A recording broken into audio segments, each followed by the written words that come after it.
Hey everybody, so glad you could join us for the Elevate Devotional today. My name is McKade and I'm the student ministry intern here on staff.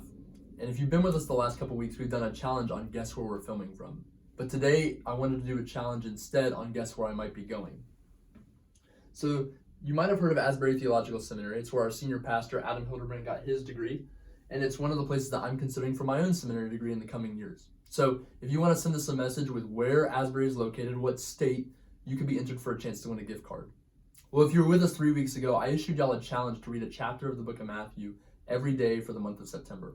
And y'all, we've been so encouraged at the response that this challenge has received. From people reading the gospel for the first time to people who have already finished the book of Matthew this month because they were so excited and moved on to the gospel of Mark. Wherever you're at, we're just so grateful that you've chosen to participate in this challenge, and we're right there along with you. 2 weeks ago, Ryan shared from Matthew chapter 4 about Jesus calling ordinary people to do extraordinary things. And then last week, Jen shared about the miracle of feeding the 5,000 from Matthew 14 and how we can have compassion on people during this pandemic.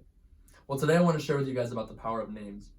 You can see on the wall above me over my left shoulder the letters MLS. And yes, it does stand for Major League Soccer, but those are also my initials. It stands for McKade Lewis Stewart. McKade's a pretty unique name, and with it comes a unique set of challenges. People misspell my name almost every time they try and write it down. Or the first time they read it, they'll flip it around in their heads and call me Stuart McKade. Or the one that gets me the most, when they spell it the right way and they put it in the right order and they don't capitalize the K. I don't understand what it is about having 2 capital letters in my name that makes me feel so special, but I get really offended when people forget to capitalize that second letter. Well, I've also been called a series of nicknames. McKade isn't the only name that has been used to describe me. There have been nicknames that I've liked, like Big Mac or Bud, which is what my family calls me. Or one of my favorites, Ryan's son Tucker calls me Mr. Cade, and that has stuck every time that I've been in their household. But there have also been other nicknames that I haven't enjoyed as much. I've been called Ginger, or Braceface, or Nerd. But the thing that each of these 2 types of nicknames have in common is that I didn't give them to myself.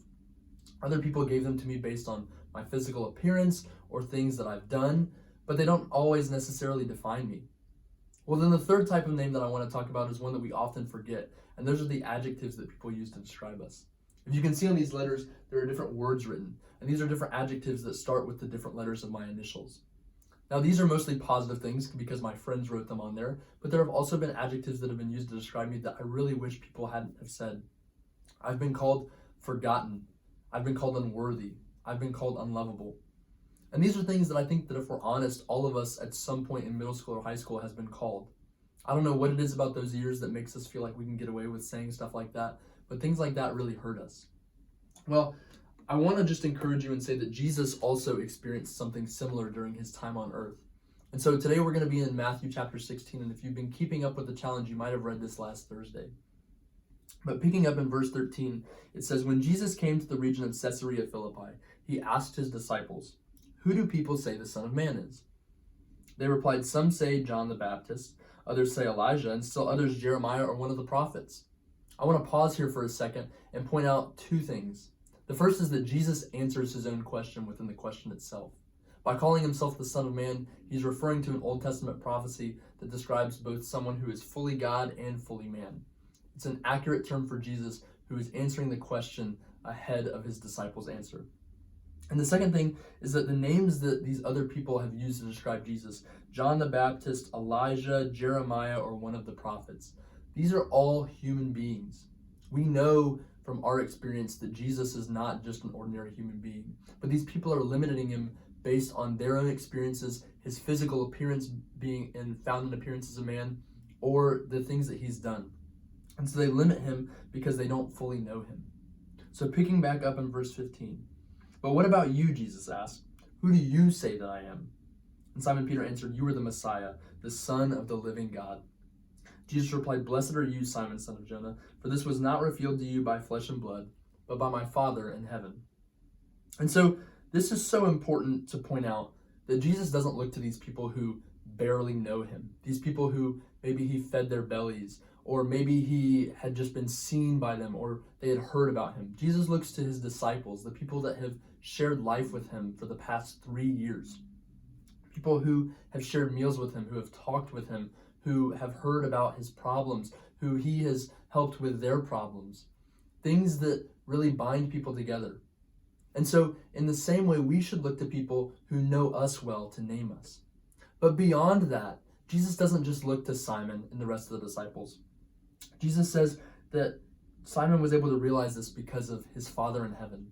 You see, God is the one that is able to name each and every one of us in the same way that he is here able to name Jesus. And so this next verse I think is really, really cool. Jesus is talking and he says, "And I tell you that you are Peter, and on this rock I will build my church, and the gates of Hades will not overcome it." You see, when Simon realizes that Jesus is the Messiah, when Simon is able to name Jesus in his life and recognize who he is for his life, that's when God and Jesus give him a new name. And in the same way, when we recognize who Jesus is in our life, he's able to give us a new name. You see, where other people might call us unworthy or forgotten or unlovable, God names us chosen. God names us forgiven. God names us son. God names us daughter. God names us loved. And so when we think about who we are, we don't have to think about what other people think about us. We have to think about what God thinks about us, what God names us. After all, he knows us better than anyone else, and so only he can really name us. So I invite you to think about that this week. Who are you in God's eyes? And then come ready to share about it at the campground tomorrow night.